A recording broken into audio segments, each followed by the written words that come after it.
नमस्कार साथियों, निदान क्लासेस पर आपका स्वागत है। मैं आपका दोस्त नागेश गहलोत उपस्थित हुआ हूँ आपके सामने बाल विकास एवं शिक्षा शास्त्र से संबंधित कुछ महत्वपूर्ण पहलुओं को और उनसे संबंधित प्रश्नों को आज हम प्रश्नों के माध्यम से हल करेंगे। तो आइए आज का पहला प्रश्न देखते हैं। प्रतिबिंब, अवधारणा, प्रतीक एवं संकेत। प्रतिबिंब, अवधारणा, प्रतीक एवं संकेत। भाषा, संकेत भाषा, ये यहाँ पर कॉमा नहीं है, संकेत भाषा शारीरिक क्रिया और मानसिक क्रिया अंतर्निहित है। अनुकूलन, प्रेरक पेशी विकास, समस्या का समाधान या विचारात्मक प्रक्रिया। तो देखिएगा साथियों, प्रतिबिंब, अवधारणा, प्रतीक, संकेत भाषा, ये सभी हमारे विचारात्मक प्रक्रिया के अंतर्गत शामिल किए जाते हैं। समस्या समाधान नहीं होता है, प्रेरक पेशी विकास नहीं होता है, अनुकूलन नहीं होता है। मानसिक क्रिया के अंतर्गत अंतर्निहित जो शारीरिक और मानसिक क्रिया होती है वो सभी किसके अंतर्गत होती है? विचारात्मक प्रक्रिया। क्योंकि प्रतिबिंब का निर्माण करना, अवधारणा बनाना या फिर किसी प्रतीकों या संकेतों के माध्यम से सीखना, ये सभी विचारों के अंतर्गत चलते हैं, तो विचारात्मक प्रक्रिया होता है। अगला प्रश्न है कि सीखने की परिघटना में से कौन सा आवश्यक घटक नहीं है? सीखने की परिघटना में कौन सा आवश्यक घटक नहीं हो सकता? क्या अधिगमकर्ता, आंतरिक व्यवस्था, प्रेरक या शिक्षक? तो देखिएगा साथियों, अधिगमकर्ता की आवश्यकता सीखने के लिए बहुत ज़रूरी होती है, क्योंकि अधिगमकर्ता ही तो महत्वपूर्ण होता है सबसे। तो सबसे महत्वपूर्ण तो अधिगमकर्ता हो गया। आंतरिक व्यवस्था, प्रेरक और शिक्षक। और देखिए, आंतरिक व्यवस्था भी महत्वपूर्ण होती है, क्योंकि बच्चा आंतरिक रूप से सीखने के लिए तत्पर होगा। थांडाई का नियम पढ़ा ना हमने कि तत्परता का नियम, अभ्यास का नियम, अनुकरण का नियम। तो इस प्रकार से जो आंतरिक व्यवस्था होती है वो यदि छात्र जो अधिगम करता है वो सीखने के लिए तत्पर होगा, तभी हम उसको सिखा पाएंगे। तो आंतरिक व्यवस्था भी एक महत्वपूर्ण होती है। और प्रेरकों का होना यानी मोटिव्स का होना भी बहुत ज़रूरी होता है। परंतु शिक्षक नहीं भी होगा तो भी बच्चा सीख सकता है। हाँ, बिल्कुल सही सुन रहे हो आप। शिक्षक के बिना भी बच्चा सीख सकता है और बच्चा अपने ज्ञान का निर्माण स्वयं ही करता है। जीन पियाजे ने एक उक्ति कही है, एक विचार था जीन पियाजे का कि बच्चा अपने ज्ञान का निर्माण स्वयं करता है, तो उसको शिक्षक की आवश्यकता नहीं होगी। और हमारा सही आंसर भी यही हो जाएगा, क्योंकि सीखने की परिघटना में शिक्षक की कोई महत्वपूर्ण भूमिका नहीं होती है। शिक्षक केवल एक सुविधा प्रदाता होता है, एक फैसिलिटेटर की भूमिका में शिक्षक रहता है। ये शिक्षा मनोविज्ञान के अनुसार सही आंसर है, क्योंकि अधिगमकर्ता का होना महत्वपूर्ण है, उसके आंतरिक तत्परता होना जरूरी है, उसके लिए मोटिव्स का होना जरूरी है। शिक्षक हाँ एक प्रेरक का कार्य कर सकता है, परंतु शिक्षक का सीखने के लिए कोई नहीं रहता है। शिक्षक कोई महत्वपूर्ण पहलू नहीं रहता है। बच्चा अपने ज्ञान का निर्माण स्वयं करता है। शिक्षक एक सुविधादाता के रूप में रहता है। इसलिए शिक्षक नहीं भी होगा परंतु अधिगमकर्ता होगा, आंतरिक व्यवस्था होगी उसकी और प्रेरक होगा, तो बच्चा सीख सकता है। परंतु शिक्षक नहीं भी होगा तो भी बच्चा सीख पाएगा। हालांकि शिक्षक का होना एक क्या होगा? सुविधादाता यानी फैसिलिटेटर की भूमिका निभाएगा। अगला प्रश्न है, निम्नलिखित में से कौन सा सिद्धांत यह दर्शाता है कि अपेक्षित व्यवहार के सन्निकट सकारात्मक प्रतिक्रिया तथा पुनर्बलन के फलस्वरूप व्यवहारात्मक विकास किया जा सकता है? प्रश्न का बड़ा देखकर घबराना नहीं है। प्रश्न बड़ा देखेंगे तो घबराएंगे नहीं हम, क्योंकि प्रश्न क्या है? निम्नलिखित में से कौन सा सिद्धांत, हमें एक शब्द पकड़ना है इसमें से। ये अपेक्षित व्यवहार, सन्निकट सकारात्मकता, प्रतिक्रिया तथा पुनर्बलन। तो हमने शब्द कौन सा पकड़ लिया यहाँ पर? पुनर्बलन। पुनर्बलन हमें पता है कौन से सिद्धांत पे प्रयुक्त हुआ है, किसने सबसे ज़्यादा पुनर्बलन पर बल दिया है, तो वो हम आसानी से लगा पाएंगे आंसर सही से। तो पुनर्बलन के फलस्वरूप व्यवहारात्मक विकास किया जा सकता है। क्या शास्त्रीय अनुबंधन में पुनर्बलन पर महत्व दिया गया है? नहीं, यहाँ पर अनुबंधन को महत्व प्रदान किया गया है। अनुबंध होना बहुत ज़रूरी हो जाता है। किसमें? शास्त्रीय अनुबंधन के सिद्धांत में। वाद अनुबंधन का सिद्धांत या फिर ऑपरेंट अनुबंधन या फिर सामाजिक अनुबंधन। तो देखिएगा साथियों, सामाजिक अनुबंधन में बच्चा सामाजिक अनुकरण के द्वारा सीखता है, समाज के द्वारा सीखता है। और बच्चा क्या है? वाद अनुबंधन कोई सिद्धांत नहीं है। तो ऑपरेंट अनुबंधन के अंतर्गत ही बच्चा क्या करता है? फलस्वरूप, किसके फलस्वरूप सीखता है? पुनर्बलन के फलस्वरूप सीखता है।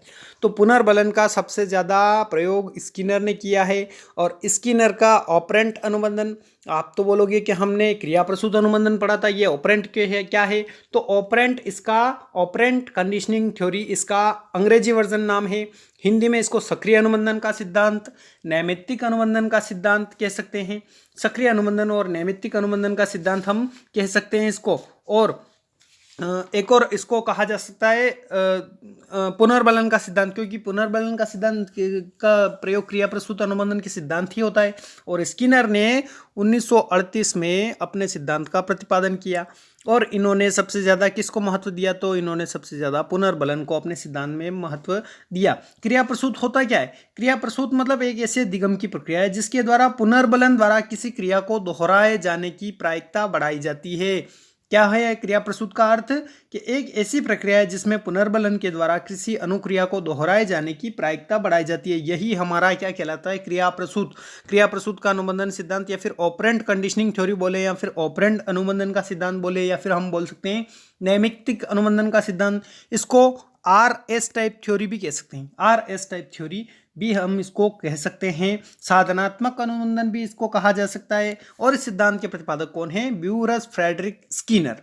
तो ये स्किनर का क्रिया प्रसूत अनुबंधन सिद्धांत है। स्किनर ने प्रयोग किस पे किया था? तो स्किनर ने चूहे पर भी प्रयोग किया था और स्किनर ने कबूतर के ऊपर भी प्रयोग किया था। और ये याद रखिएगा 1938 में इस सिद्धांत का प्रतिपादन किया था। तो इसका क्रिया प्रसूत अनुबंधन का सिद्धांत या फिर सक्रिय अधिगम का सिद्धांत भी हम इसको कह सकते हैं। नैमित्तिक अनुबंधन और साधनात्मक अनुबंधन भी इसका अन्य नाम है। तो देखिएगा साथियों, 1938 याद रखिएगा स्किनर के संदर्भ में। तो ऑपरेंट कंडीशनिंग यानी ऑपरेंट अनुबंधन के अंतर्गत पुनर्बलन को महत्व दिया है। अब पुनर्बलन भी इन्होंने 4 प्रकार के बताए। सतत पुनर्बलन मतलब बार बार उसको पुनर्बलन होता क्या है? मतलब किसी चीज को आप अपनी तरफ से उसको मोटिवेट कर रहे हो, पुनर्बलन प्राप्त हो रही है, तो वो पुनर्बलन। सतत पुनर्बलन, आंशिक पुनर्बलन, अनुपात पुनर्बलन और अंतराल पुनर्बलन, ये 4 प्रकार के पुनर्बलन स्किनर ने बताए हैं। और स्किनर के संदर्भ में एक और बात बता दूं आपको कि इन्होंने अभिक्रमित अनुदेशन जो है वो भी, प्रोग्राम्ड इंस्ट्रक्शन, उसकी अवधारणा भी स्किनर के द्वारा व्यवस्थित की गई, यानी स्किनर के द्वारा बताई गई। तो अभिक्रमित अनुदेशन क्या होता है?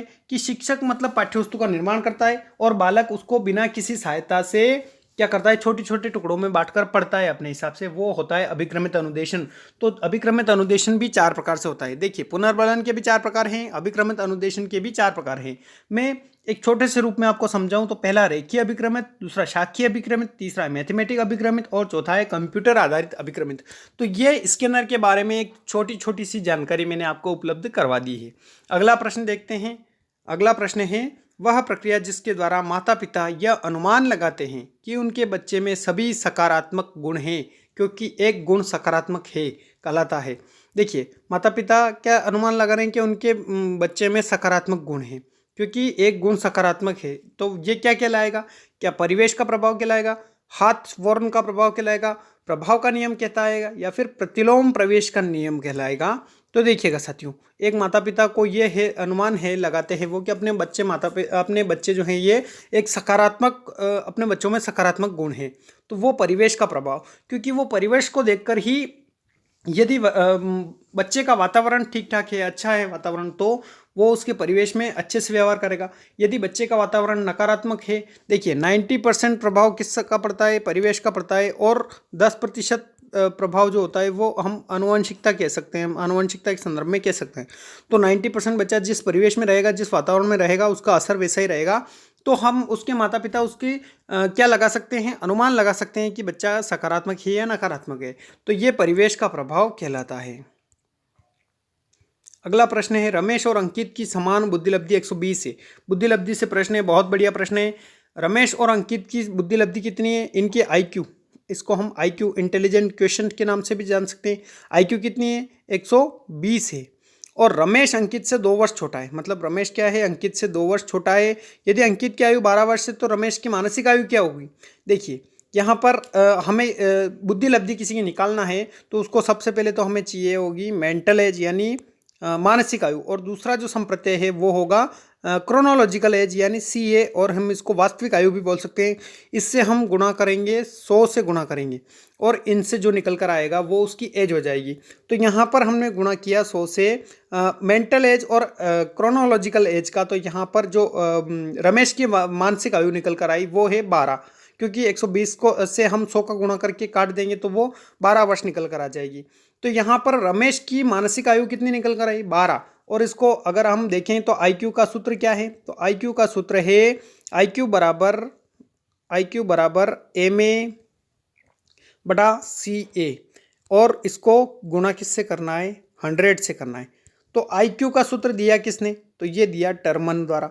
टर्मन द्वारा कब दिया गया, तो टर्मन ने स्टैनफोर्ड बीने बीने के परीक्षण का ही उन्होंने व्यवस्थित रूप बनाया और सन 1916 में जो है बुद्धिलब्धि का प्रथम संप्रत्यय दिया। सन 1916 में बुद्धिलब्धि का प्रथम संप्रत्यय किसने विकसित किया, तो वो टर्मन के द्वारा विकसित किया गया और टर्मन ही स्टैनफोर्ड विश्वविद्यालय में प्रोफेसर थे। तो इस प्रकार से बुद्धिलब्धि की सर्वप्रथम जो संप्रत्यय दिया है वो टर्मन महोदय के द्वारा दिया गया है और किसी की भी बुद्धिलब्धि इस सूत्र के द्वारा निकाल सकते हैं हम। प्रश्न है, निम्नलिखित में से कौन सा असतत चर का उदाहरण नहीं है। असतत चर का उदाहरण नहीं है, सतत चर भी नहीं है, असतत चर का उदाहरण नहीं है। क्या आयु, क्या लिंग, क्या वैवाहिक स्थिति या फिर आवासीय स्थान। तो देखिएगा आपकी आयु असतत चर का उदाहरण नहीं होगी और बाकी सभी ये असतत चर के उदाहरण है। आयु जो है ये सतत चर के अंतर्गत आती है।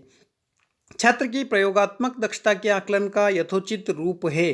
छात्र की प्रयोगात्मक दक्षता का आकलन का यथोचित रूप क्या है, क्या साक्षात्कार, अवलोकन, प्रश्नावली या लिखित परीक्षा। तो देखिएगा यदि छात्र को दक्षता की हमें परीक्षा करनी है तो हम उसका अवलोकन करके सही तरीके से हम उसके निदानात्मक उपचार उसके लिए कर सकते हैं। छात्र की दक्षता का अवलोकन हमें करना है तो उसके अवलोकन के द्वारा आकलन हमें करना है तो उसका अवलोकन करेंगे। अवलोकन के बाद हमारे सामने उसकी केस स्टडी भी बोल सकते हैं इसको, तो उसका अवलोकन करेंगे और अवलोकन के द्वारा हमारे सामने जो समस्या आएगी उसको हम निदान करेंगे। निदान मतलब समस्याओं को जानना और उसके बाद में उपचार करेंगे। तो ये अवलोकन पद्धति सबसे सही हो जाएगी। ये तीनों ही जो दिया गया है, साक्षात्कार, अवलोकन, प्रश्नावली, ये सभी किसके अंतर्गत, आत्मनिष्ठ विधियों की व्यक्तित्व मापन की विधियां हैं। सबसे पहले देखिए व्यक्तित्व मापन की विधियों को हम 4 प्रकार से बांट सकते हैं। पहली है प्रक्षेपी विधियां, दूसरी है आत्मनिष्ठ या व्यक्तिनिष्ठ विधियां, तीसरी है वस्तुनिष्ठ विधियां और चौथी है मनोविश्लेषणात्मक विधियां। तो प्रक्षेपी विधि के अंतर्गत रोरशेशाई धब्बा परीक्षण यानी IBT, दूसरी है प्रसंगात्मक बोध, तीसरी है बाल प्रसंगात्मक बोध और चौथी है वाक्य या कहानी पूर्ति परीक्षण। ये सभी किसके अंतर्गत आती है, प्रक्षेपण विधियों की। और आत्मनिष्ठ विधियों में कौन सी आती है, साक्षात्कार, अवलोकन, प्रश्नावली या फिर केस स्टडी मेथड।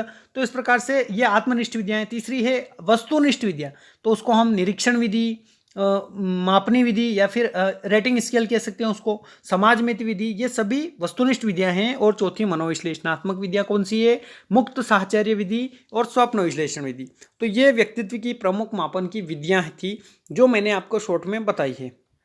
अगला प्रश्न आपके सामने है, कक्षा नायक द्वारा प्रयुक्त मूल्यांकन का प्रकार अनुदेशन के समय लिखने में विकास में किया जाता है कहलाता है। क्या कहलाएगा, नैदानिक मूल्यांकन, फॉर्मेटिव इवोल्यूशन, प्लेसमेंट मूल्यांकन या फिर संकलित मूल्यांकन कहलाएगा।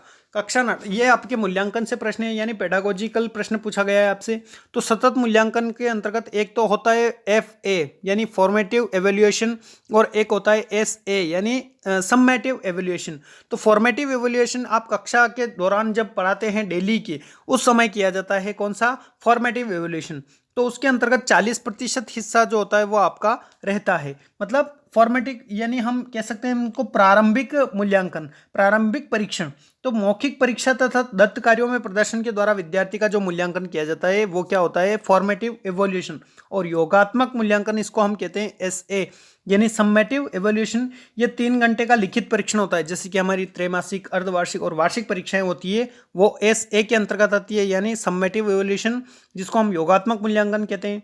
तो देखिएगा जो योगात्मक मूल्यांकन होता है, योगात्मक मूल्यांकन कितना 60% का होता है और जो आपका रचनात्मक मूल्यांकन होता है वो 40% होता है।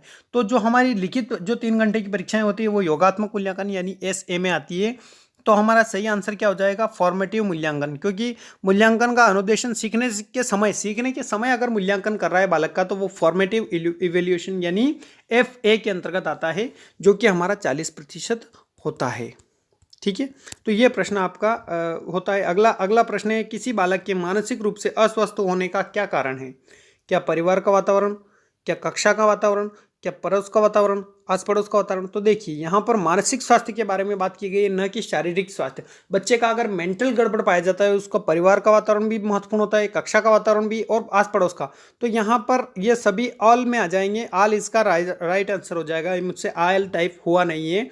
तो यहाँ पर सभी जो है ऑल ऑफ द अबाउट जो है ये सभी यहाँ पर इसके बालक के मानसिक विकास को प्रभावित करते हैं। परिवार का वातावरण भी महत्वपूर्ण होना चाहिए। यदि परिवार उसका लड़ाकू है या फिर उसको परिवार मानसिक रूप से प्रताड़ित कर रहा है तो बच्चे का मानसिक विकास नहीं हो पाएगा। कक्षा में उसको मेंटली टॉर्चर किया जा रहा है तो भी बच्चे का मानसिक विकास नहीं हो पाएगा। आस पड़ोस का वातावरण भी उसका दूषित होगा तो भी उसके मानसिक वातावरण पर मानसिक वातावरण पर प्रभाव पड़ेगा। तो देखिएगा साथियों, यहाँ पर तीनों महत्वपूर्ण कारक हो जाते हैं बालक के मानसिक विकास पर। आज का आखिरी प्रश्न है आपके, निम्नलिखित में से कौन सी संस्था सामाजिक परंपराओं के हस्तांतरण में सबसे अधिक योगदान देती है? इससे पहले ऑप्शन पढ़े हैं हम और उत्तर दें उससे पहले आपसे एक निवेदन है कि अपने दोस्तों को शेयर कीजिएगा ये वीडियो अगर पसंद आता है आपको तो, और अधिक से अधिक शेयर कीजिएगा अपने व्हाट्सएप ग्रुप के माध्यम से, और लाइक कीजिएगा एंड सब्सक्राइब चैनल अभी तक नहीं किया है तो कीजिएगा। परिवार, विद्यालय, पड़ोस या फिर इनमें से कोई नहीं। निम्न से कौन सी संस्था पारंपरिक मूल्यों के या फिर परंपराओं के हस्तांतरण में अधिक योगदान देती है? तो परिवार। परिवार के द्वारा हम अपने मूल्यों को धारण करते हैं, अपने जो बोल सकते हैं हम कि हम हमारा प्राकृतिक वातावरण क्या है, हमारी संस्कृति क्या है, ये रीति रिवाज क्या हैं, ये सभी हमें परिवार सिखाता है, समाज सिखाता है। विद्यालय में हम अनुशासन सीखते हैं और आस पड़ोस से भी सीख सकते हैं, परंतु सबसे मुख्य जो योगदान, सबसे अधिक योगदान रहता है वो परिवार का रहता है। तो ये थे आज के 10 प्रश्न जो उम्मीद करता हूँ आपको अच्छे से लगे होंगे, अच्छा पसंद आया होगा। And thanks for watching.